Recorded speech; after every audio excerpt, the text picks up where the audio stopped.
Is insanity contagious?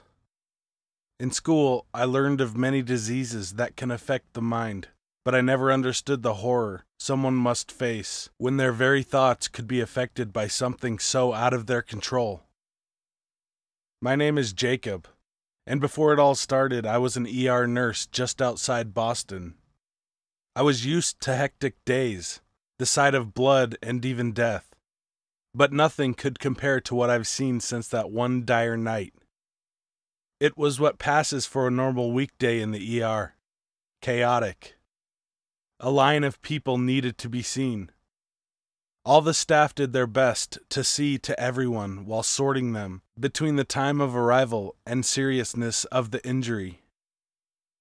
My eyes had long gotten used to the fluorescent lights and smell of sanitizer that filled every inch of the hospital. The waiting room was filled with the sounds of low muttering and coughs contrasted by the loud yelling and rushing of staff that filled the rooms behind. A homeless man was rushed in. He was young, unwashed, unshaven, and covered in self-inflicted knife wounds. The blade had been recovered by the police, and he was already bleeding profusely before he reached the hospital. Still, the doctors worked all their magic to try and save his life. I was called over to assist, holding the struggling man still as the doctors tried to stop the bleeding in each wound. Another nurse rushing towards us with donated blood. I looked into my patient's eyes. He looked terrified. It was then that he started to violently cough blood. It splattered into the air and into my right eye. Another nurse wordlessly took my place as I rushed to an eye wash station to clean out the biohazard. I was at risk for a number of blood transferable diseases, but that was always a risk, and the hospital was prepared for it. I was not there when the man they brought in died. A John Doe. We could find no trace of his identity. I was used to the coming and going of many patients, but he was someone I now truly wish I had known more about.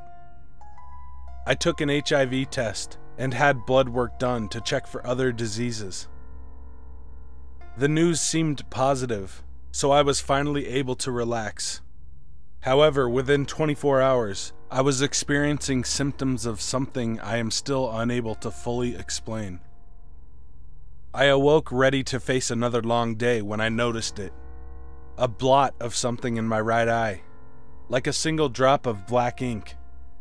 It moved when I tried to focus on it, and when I looked, I could not see it in the mirror.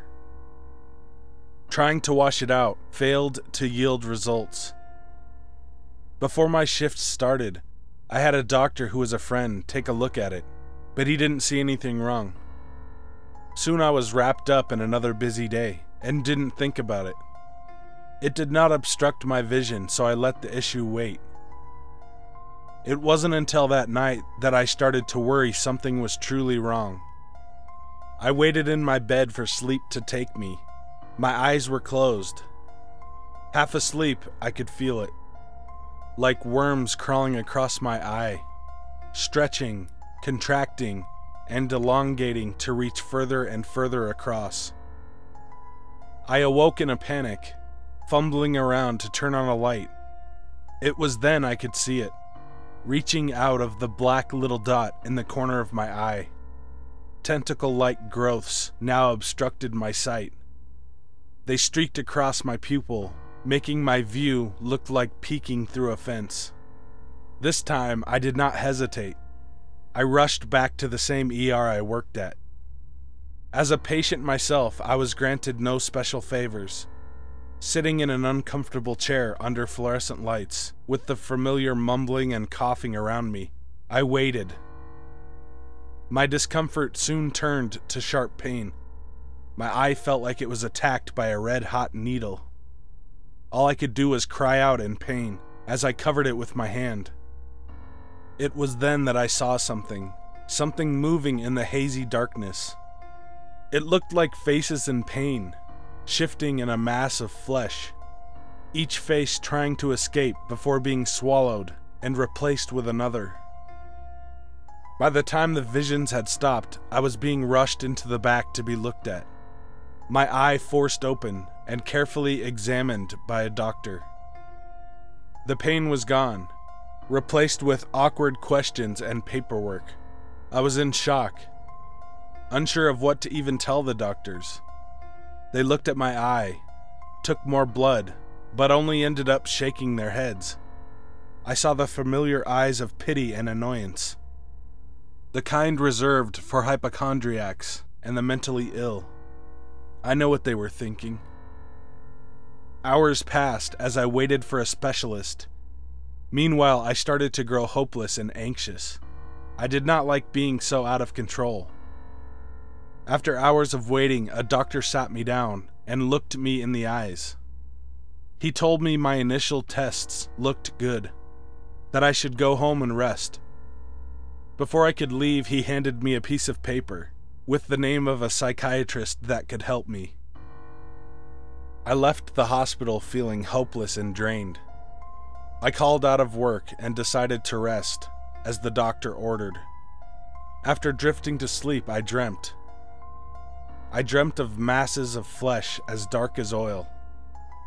The masses looked almost like humans, but wrong, misshapen, as if they were made of melting wax. The almost humans all looked at me, as if just noticing my presence. They crept slowly towards me. I woke up in pain, sharp pain. My eye felt like fire, and nothing I did could ease it. Painkillers were useless. The pain would occasionally subside, just long enough for me to start to fall asleep, and then start again as I was about to pass out. I did not sleep at all that night. I didn't sleep the next night either, or the one after. My days turned into a blur of pain and sights that became harder to explain. As the blackness spread across my right eye, it looked as if a painting was ripped to reveal another painting underneath, the two paintings contrasting against each other. I was losing my mind. I stopped even attempting to go to work. My tests came back negative. The doctor seemed more certain that this was a mental problem. Mental or not, the pain was real. Hopeless and wrapped in despair, I did something reckless. Auto-enucleation. Before I started, I called an ambulance. I know the dangers involved and would need aid as soon as possible. Taking a scalpel, I carefully cut into the orbit of the eye. I started like a surgeon, careful and precise, before pain and adrenaline turned my efforts violent, cutting muscle and flesh without regard to which. Before I knew it, what was left of my eye was a thick soup dripping out of its socket, while leftover muscle tried in vain to hold the mess in. I passed out before the paramedics made it to my home. I awoke in a dark hospital late in the night, drifting in and out of consciousness, my hands bound to the rails so I could no longer harm myself. I had succeeded. My right eye was gone. I could live with one eye. For the first time, I could sleep. I had won. However, I could feel something moving. It pushed against the bandages that covered my eye. Finding an opening, something warm and slimy pushed out of the bandage, like a popping pimple. It slid down my cheek. I tried to grab it, but my hands were still chained. It wormed its way down my shoulder, then my arm, and dropped onto the floor with a splat. I could not see it in the dark as it vanished. My ordeal was over. My pain was gone. But I fear I let something out.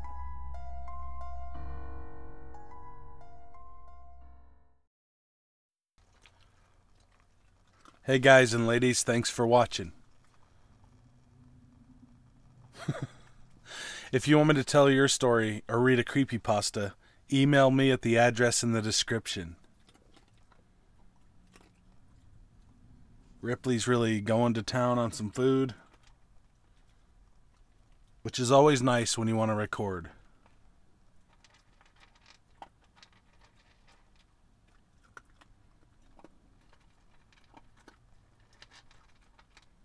But that's okay. She can do whatever she wants. Be good to animals, even people. See ya. Scout, Snammock, Barksbus, Herish.